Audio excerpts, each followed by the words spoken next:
Hello po mga ka-viral and welcome back again to this YouTube channel. Latest update na naman tayo ngayon. Mukhang nagkakagulo na sina VP Sara Duterte, Senator Bongo, Bato de la Rosa at Congressman Pulong Duterte. Noong nakarang mga araw ay formal lang sinampahan ng mabibigat na mga kaso ng nagkaisang grupo si Sara Duterte sa Office of the Ombudsman at Sandigan Bayan. Mga kasong plunder, graft at malversation of public trust ay ilan lamang sa maaaring kahaharapin ni Sara Duterte sa susunod na mga araw. Kaugnay pa rin ito sa controversial na confidential funds at intelligent funds ng Vice Presidente noong ito'y DepEd Secretary pa na hindi niya maipaliwanag. Kasama ding sinampahan ng mga kaso ang mga empleyado ng DepEd na di umano'y kasama ni Sara Duterte. Samantala, Senator Bongo ay tila nagkakasakitan na din sa ngayon. Base kasi sa update niya sa kanyang social media account ay tila nagpapagamot ito sa biglaan niyang pagkakasakit. Samantala, Senator Bato de la Rosa ay nahanting na din sa ngayon dahil nagtatago na sa maaaring pagkakadakip sa kanya ng Interpol sa arrest warrant ng ICC. Si Pulong Duterte naman ay humingi ng travel clearance sa plano nitong paglabas niya ng bansa papunta sa iba't ibang mga bansa hanggang sa buwan ng Pebrero sa susunod na taon. Mukhang nagkakagulo na ngayon ang kampo ng mga Duterte. Samantala, VP Sara Duterte ay nahaharap sa ngayon sa matinding kahihiyan at kontrobersiya sa mga isinawalat at ilalantad pa ng dating niyang security personnel at umamin na bagman niya na ngayon ay bumaliktad na si Ramil Madriaga. Matinding baho at sekreto ni Sara ay ilalantad di umano ni Madriaga kasama ang mga umano'y ebidensya na hawak niya. Matindi itong ebidensya laban sa Vice Presidente pag napatunayan. Nangako naman si Representative Laila de Lima at dating Senador Antonio Trillanes na tutulungan nila si Madriaga na ilabas ang mga ebidensya laban kay Sara Duterte. Inamin ni Madriaga na siya ang tagadala ng mga pera at tagakolekta ng mga pera mula sa Pogo noong panahon ni Duterte. Subalit nagkataon na nakulong siya dahil ipinakulong umano siya ni Attorney Harry Roque sa kasong kidnapping umano ng mga Filipino-Chinese. Ito umano ang paraan ni Roque upang makaganti sa kanya dahil sa kinasuhan nila si Roque ng land grabbing dahil sa marami itong lupain na kinamkam sa kanilang lugar sa Bataan. Nagtampo umano si Madriaga kay VP Sara Duterte dahil hindi umano ito tinulungan sa kaso nito. Ito ay ayon din sa abogado ng Ramil Madriaga na si Attorney Palad. Nakarating na din sa palasyo ang balita na binibisita umano ni Sara itong si Madriaga sa Camp Bagong Diwa sa Bikutan, Taguig kung saan ito nakakulong. Ayon sa Presidential Spokesperson Attorney Claire Castro ay inutusan na nila ang DILG or Department of Interior and Local Government na imbestigahan kung gaano katotoo na pumupunta ang Vice Presidente sa Camp Bagong Diwa under sa BJMP at binibisita ang isang PDL na si Ramil Madriaga at kung ano ang pakay nito sa pagpunta doon. Okay, mga kabunyog, mga kababayan, magandang araw, magandang gabi sa inyong lahat. Welcome sa isa namang episode ng ating gabi-gabing talakayan. Yang kamay na yan, oh. Yang kamay na yan, mga kabunyog, ay kamay ni Bongo. Ha? Yan, oh. Nakaswero. Nakaswero. Kamay po yan ni Bongo. Ha? Pinapakita dyan na nasa hospital si Bongo. Ha? Kaya nung nitong nakaraang mga araw, makita natin, naalala nyo yung picture nung mga senador ng minorya.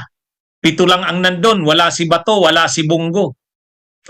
Tapos ngayon naman, may picture si Bongo, siyang nag-post niyan.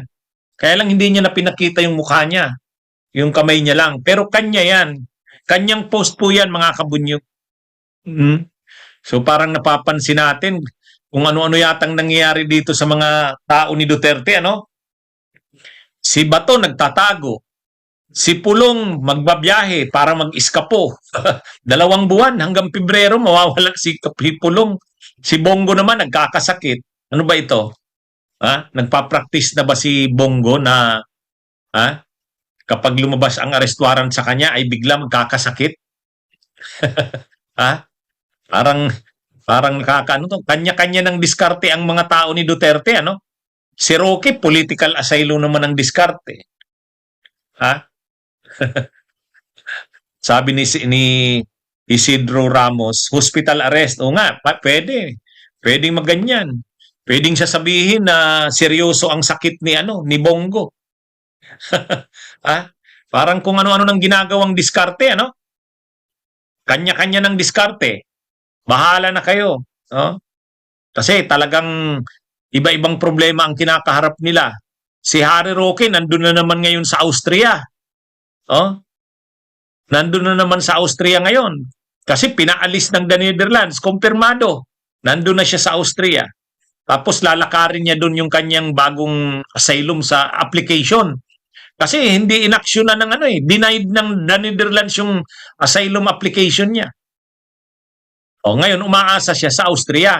Kaya lang, nakita ko, nakarating na sa akin yung petisyon, yung may pinipirmahang petisyon, yung mga kababayan natin sa Austria.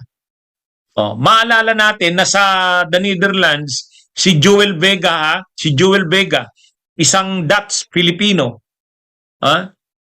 Ano siya? Sumulat siya sa Dutch government para i-oppose ang asylum application ni Roque, si Joel Vega.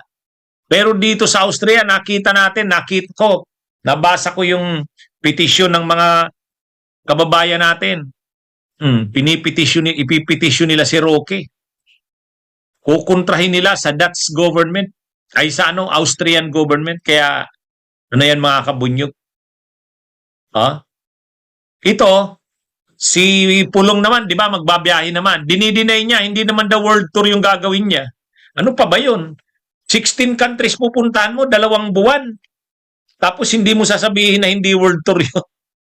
Ang lagay pala na yun, hindi pa world tour, ha? Pero alam naman natin ang dahilan nun. Bakit siya babiyahe ng matagal? Bakit siya mawawala ng matagal? Para hindi siya maimbestigahan ng ICI. Kasi pag naimbestigahan siya ng ICI, lalabas ang ebidensya, makakasuhan siya. Pag makasuhan siya, kulong siya. O yun ang malinaw dyan. Kaya, ang diskarte ni Pulong magbiyahe. Si Bongo naman, iba naman, nagkakasakit. Ano ba itong pagkakasakit niya? Totoo o bahagi na ng plano? Kung ano man ang pinaplano ni Bongo. Mga kabunyog, sa kanyang post yan, ito yung post niya. Yan. Sabi ni Bongo, ito yung post niya. Yan. Yan. Ito yung sinabi sa post niya. Health is wealth. Yun, sabi niya. O yan. Yan yung ano niya.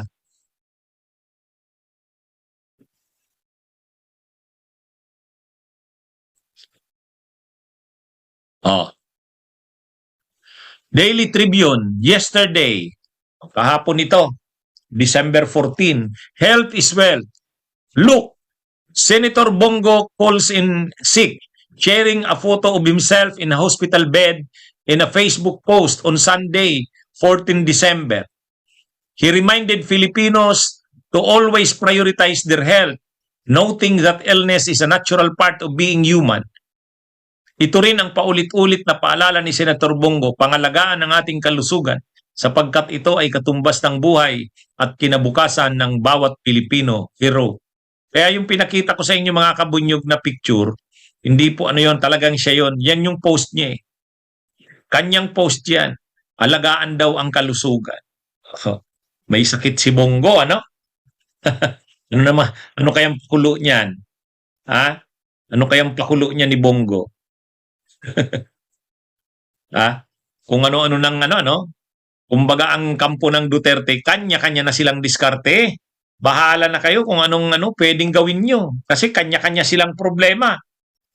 Si Sara nga, natataranta na ngayon dun sa isinampang plunder. Alam niya na si Rimulya, hindi siya sasantuhin ni Ombudsman Boying Rimulya. Kaya natataranta na si Sara. Tapos si si Bongo nagtatago. Si Pulong Duterte naman, mag-iiskapo, tatakasan ng investigasyon. 2 buwan, grabe. 2 buwan na mawawala. At 16 countries. At ang lagay niyan, ang sabi niya, hindi pa world tour yan ha. Tapos si Bongo naman ngayon nagkakasakit. Ay, mga kabunyog, mga kabayan. Ano kayang mga pakulo ng mga ito? Ano kayang pakulo ng mga ito? Yan ang problema eh. Yan ang problema sa mga ito. Si Duterte, kung ang drama naman ni Kaufman, si Duterte daw, unfit na para mag-stand sa trial. Hindi na daw alam kung bakit siya nandun, bakit siya nakakulong, pati daw yung mga pamilya, hindi na daw maalala. Sus, drama naman. Drama naman. ha? Ano? Kung ano-ano. Yung mga ni Kibuloy, kasamahan niyang nakakulong, nagpipetition for bail sana. Yung isa, yung si Canada yung apelyido, denied. Denied yung petition for bail. Yun. Kaya wala na. Ngayon lang, ka-announce lang ng korte ng RTC ng Pasig, dininay yung application for bail nung Canada. Sino ba yung Canada? Yung samahan ni Kibuloy. Kaya wala na. Lahat sila ngayon, Pati yung mga, di ba panahon ni Duterte na mayagpag yung Pogo. O ngayon, yung mga ngayon, involved sa Pogo, may mga kaso. Si Alice Guo, si Cassandra Leong. Wala talagang lahat ng associated kay Duterte. Pati yung online sabong, mga missing sabungero, sila Atong Ang, ayan, may kaso na rin. Mga kabunyog, mga kababayan. Talagang, ito, lahat ng associated kay Duterte, magsa online sabong man yan, magsa Pogo, yan. Kaya, pati yung sa drug war, pati yung sa mga corruption, si Diskaya, sa Duterte din yan. O, tingnan nyo ngayon, naiiyak na. O, yan na yung mga nangyayari sa kanila, mga kabunyog, mga kababayan. Si Roque, ang daming pera. O, pero ngayon, nagtatago sa Europe. Kaya, si Chavit din, Si Chavit din, tama si Prism of Light. O, hindi na makabuelo ng kanyang negosyo si Chavit. Ano na itong mga, ng Duterte? Ha? Lahat sila may mga kaso. Si Kiko Barsaga, nasuspindi ng 2 months. Tapos may mga kaso pang inciting to sedition, inciting to rebellion. O yan yung mga kinakaharap nila. Lahat ng associated sa Duterte, si Bantag nakakulong, ay nagtatago. O, di ba? Duterte din yan. Si Arnie Tevez, mga taga-ano yan ni Duterte, nakakulong din. Si Kibuloy, nakakulong. Sino pa ba? Lahat sila. Pinagbabayaran na nila yung si Garma. Mabuti nilang pinayagan ng ICC na magtestigo si Garma. Kaya yan, mga kabunyog, mga kababayan, talagang ang sa lahat ng mga ito, lahat sila ngayon. Ang matindi ngayon, yung mga tao ni Sara. Sila Attorney Zuleika Lopez, yung mag-asawang Fajarda. Yun? Actually, si Sara pwedeng hindi naman yan makakasuhan sa Sandigan Bayan at hindi rin yan makukulong kasi impeachable official yan. Pero yung mga kasamahan ni Sara, yung mga tao niya, yung mag-asawang Fajarda, Attorney Zuleika Lopez, Gina Acosta, lahat yun. Makakasuhan yun. Malversation, plunder, non-bailable lahat yun. Kaya ngayon, siguro hindi pa yan makaaresto ngayong Pasko. Pero pagka Pasko niyan, sa sunod na mga buwan ng Enero, lalabas na niyan ang resolution ng ombudsman. O, ready na ang mga ebidensya eh. Kaya yan, mga kabunyog, mga kababayan. Yan yung kanilang lahat lahat sila. O, kaya pati yung dalawang colonel ng yung Vice Presidential Security Group o Command. Ay, nasira yung military career nila dahil kay Sara. Nasasangkot sila dun sa confidential funds eh. Sila ang pagka-inkas doon sa land bank ng milyon-milyong cheque, dinadala sa kanila. Kaya mga kabunyog, mga kababayan. Yan? Ano na ito? Grabe ngayon ang mga kinakaharap nilang mga problema. Si Bongo, si Bongo, ano na yan, iniisip niyan. Si Albayalde nga, sabi nung kaibigan ko, attorney, si Albayalde, wala na sa Angeles. Oh, sinabi niya sa akin kung saang bansa pumunta, pero ayaw ko nang sabihin. Oh, kita niyo yan? Oh, kita niyo yan mga kabunyog, ano? Ano sila? Nung panahon ni Duterte, sila yung namamayagpag. Sila Albayalde. Yan. Kaya lahat sila ngayon kumakaharap ng grabing problema. Itong mga tao ni Sara, naiisip na nila yan. Sila Atty. Zuleika Lopez, yung mag-asawang Paharda, iniisip nila. Delikado tayo. Pagpasok ng 2026, maaaresto tayo nito. Hindi, sa totoo lang. Sabi ni Kirby Trinidad, siraan mo pa sila, tumutorgo. Hindi ko naman sinisiraan eh. Sinasabi ko lang kung anong nangyayari. Hindi naman ako mahilig manira. Hindi, sa totoo lang. Ang sinasabi ko bang ito, imbento ko? Hindi. Kinikwento ko lang kung anong nangyayari sa kanila. Ang naninira yung nagpi-fake news, nagdi-disinformation. Hindi. Hindi ako naninira. Ito yung sinasabi ko, facts lang ang sinasabi ko. Na si Bongo, ay si Bato, di ba, nagtatago? Oh.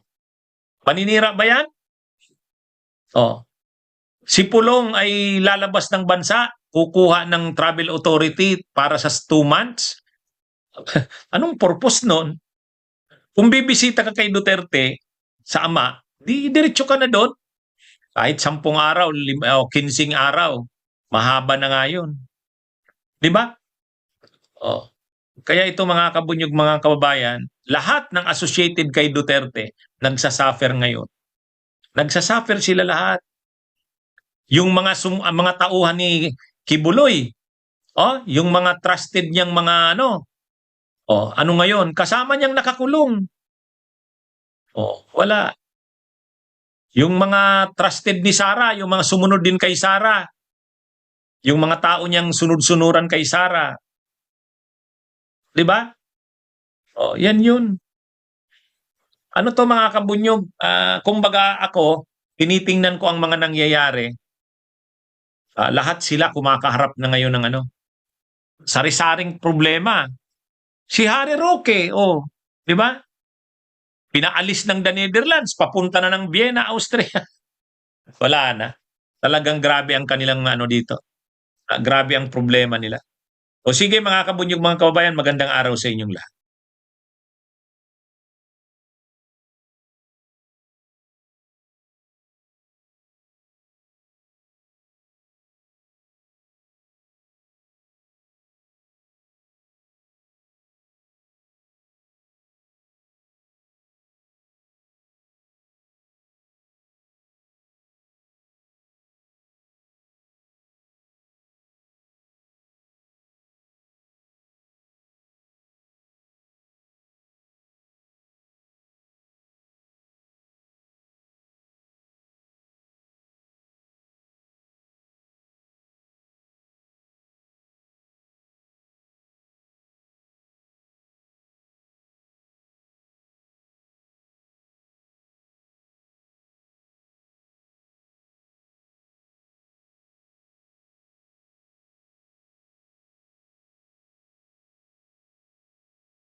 estate tax amnesty until June 14, 2027 by Senator Ejercito. Referred to the Committee on Ways and Means. 1619, an act promoting rice security by ensuring the adequate supply and stable price of rice and strengthening the mandate of the National Food Authority, amending for the purpose RA number 8178, otherwise known as the Agricultural Tarification Act, as amended by Senator Ejercito. To the Committees on Agriculture, Ways and Means, and Finance. 1620, an act amending sections 3 and 7 of RA 10931, otherwise known as the Universal Access to Quality Tertiary Education Act, to enhance efficiency, equity, and accountability of the tertiary education subsidy program by Senator Ejercito. To the Committees on Higher Education and Finance. 1621, an act expanding the purpose and application of the Special Education Fund, amending for the purpose Section 272 of RA 7160, otherwise known as the Local Government Code of 1991, and for other purposes by Senator Ejercito. To the Committees on Local Government, Basic Education, Ways and Means, and Finance. 1622, an act promoting business competitiveness by providing temporary tax relief to single proprietorships, cooperatives, partnerships, or corporations classified as micro, small, and medium enterprises by Senator Ejercito. To the Committees on Trade and Ways and Means. 1623, an act strengthening the people's right to information on matters of public concern and implementing the state policy of full public disclosure of all its transactions involving public interest, providing mechanisms for their effective exercise and for other purposes by Senator Hontiveros. To the Committees on Public Information, Civil Service, and Finance. Resolution, PSR 206, resolution congratulating and commending the Philippine Practical Shooting Team on their winning performance in the 2025 33rd Southeast Asian Games in Chonburi, Thailand by Senator De La Rosa. To the Committee on Rules.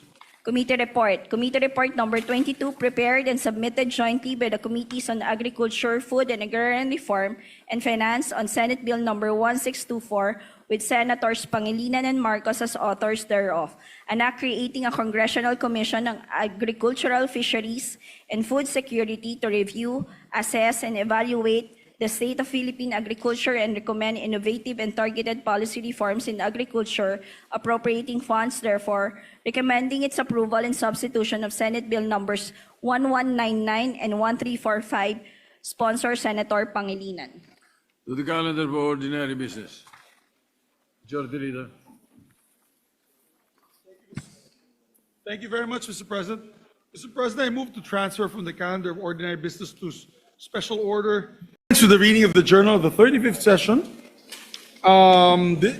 Tuesday, December 16, 2025, and consider the same as approved. Yes, so moved, Mr. Any President. objection? Chair is none. The journals approved. Thank you, Mr. President. Mr. The President, I move that we Majority proceed with the Leader, reference. Before you continue, before we proceed Yes. with the reference of business, may I be allowed to greet you a happy wedding anniversary? Thank you very much, Mr. President. May we know also Mavic Garcia? That's right. Wedding You also December 17? Majority Leader, Yes, Mr. President. how long have you been married? I have been married now for 20 happy years, Mr. President. 20 years? 20 years, sir. 20 years na pinagtitiis ni Audrey, no? I am very far from your the 56. date of your wedding, Mr. President, the length of your wedding anniversary with your wife. 56. 56 years? Yeah. Yung sa tatay ko po, 62 na. So I'm hoping I can follow suit if we live long enough. All right. Thank you for your Anyway. greetings, Mr. President. Congratulations. Thank you, sir. Okay. Thank you, sir. Thank you, sir. So we proceed with the reference of business? Before I answer, before we take up other matters, Mr. President, do you know the secret to a long and lasting marriage, Mr. President? You know? I know. Yes, Mr. President. Oh, yes. What is your secret, Mr. President? She's always right. That's right. And answer with the yes, dear. Yes, correct. Yes, dear. Correct, correct. Ano, alam niyo po, isa po ako, kasama po kami ni Senator Rapi Tulfo, tsaka ibang mga kasamahan ko dito na grupong Uhaw. Ano yung Alam niyo uhaw? yung Uhaw, Mr. President? What is wow? Union of Husbands Afraid of Wives. Okay. Kaya President. Mr. matagal President, ang pagsasamahan namin. Mr. President, Yes, Senator Pangilinan is recognized. yes, just a quick manifestation. Sharon and I will be married 30 years next year, and we have a simple arrangement. She goes her way, and I go her way. There you go. All right. Those are the secrets to long-lasting marriages. So, Mr. President, I move that we proceed with the reference of business. Secretary will proceed with the reference of business.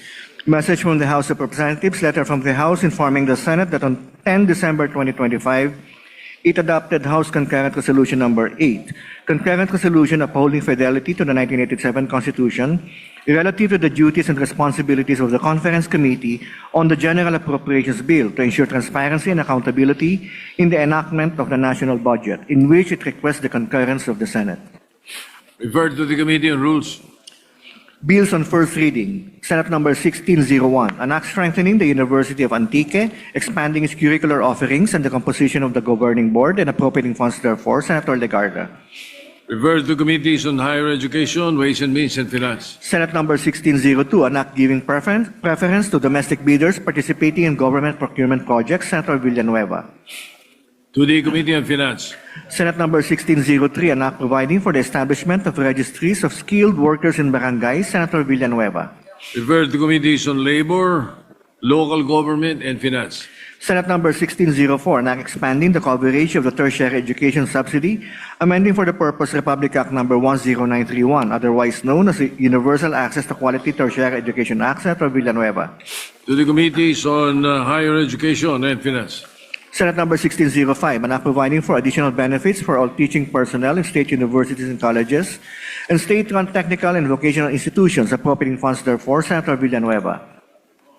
To the committees on civil service, technical, higher education, ways and means, and finance.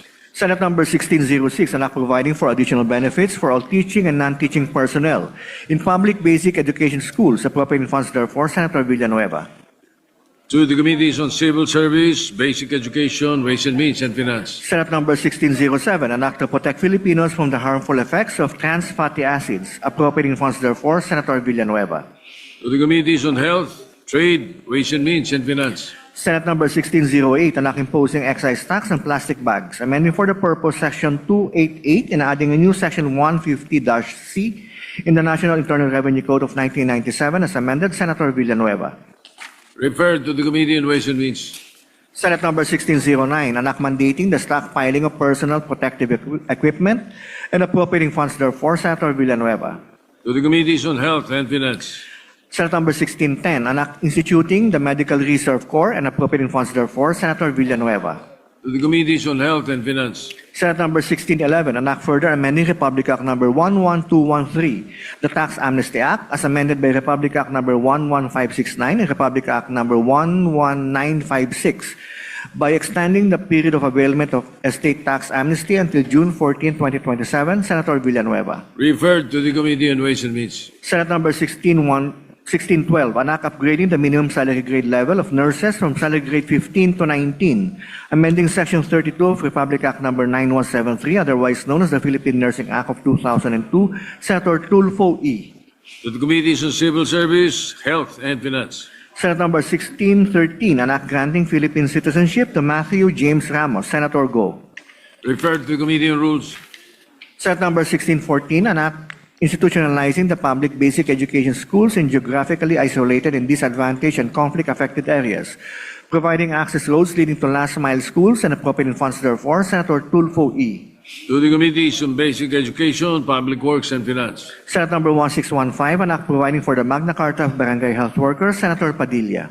To the committees on health, local government, and finance. Resolutions. Proposed Senate Resolution 202, urging the appropriate Senate committee to conduct an inquiry in aid of legislation into the growing mental health conditions in the Philippines with the end in view of strengthening the implementation of existing laws, expanding access to mental health services, and promoting awareness, prevention, and treatment. Senator Tulfo E. Referred to the committee on health. Resolution number 203, commending and congratulating Miguel Tabuena for winning the International Series Philippine Golf Championship at the Santa Elena Golf and Country Club, thereby bringing great pride and honor to the nation. Senator Go. Referred to the committee on rules. Resolution number 204, commending and congratulating the Philippine team that represented the country in the 2025 World Amateur Golfers Championship World Final held in Jeju Island, South Korea, from 31 October to 8 November 2025, led by team captain and overall lowest net champion Roberto Antonio Ronin Leviste, for their exemplary performance and for bringing honor and pride to the nation. Senator Go. Referred to committee on rules. Majority Leader. Majority Leader, are you not going to propose a resolution to congratulate the distinguished lady swimmer, the champion? Yes, Mr. President. Maybe because there's so many winners, I have to discuss it with the members if you want to do it one by one or do we do it as a whole? And we invite all the winners here, the medalists, Mr. President. All right. After But the maybe Southeast. because she's the most bemedaled, Mr. President, maybe we can give her that distinct honor. Separate resolution, yes? Yes, a separate resolution. You may We'll invite prepare. her again. Yes, Mr. President. We can prepare a resolution. Do you want to do it for today, Mr. President? Yeah, if you have it, then she's here already. Yes. Huh? We shall prepare, Mr. President, a resolution and take it up in a later hour so that we can approve it, Mr. I President. think there is one already. Huh? Filed by Senator Go, a resolution commending and congratulating Filipina swimmer Kayla Sanchez. If that's the case, Mr. President, with the permission of the body, I move to adopt Adopt. What is that resolution the Senate number. 205. Mr. President, I move to adopt resolution number 205. I so move, Mr. President. As chairman of the Committee on Rules, you are authorized. Any objection? Hearing none, the PS resolution, proposed resolution 205 is hereby adopted. May we just ask the Secretary, I know it's a bit late, may we just ask the Secretary for the full title of the measure to be read on the records, Mr. President. Yes, the secretary will read the content of the resolution, or the title of the resolution. Resolution commending and congratulating Filipina swimmer Kayla Sanchez for her outstanding performance in the 2025 Southeast Asian Games in Thailand. Thank you very much, Mr. President. It's already moved and adopted. Yes.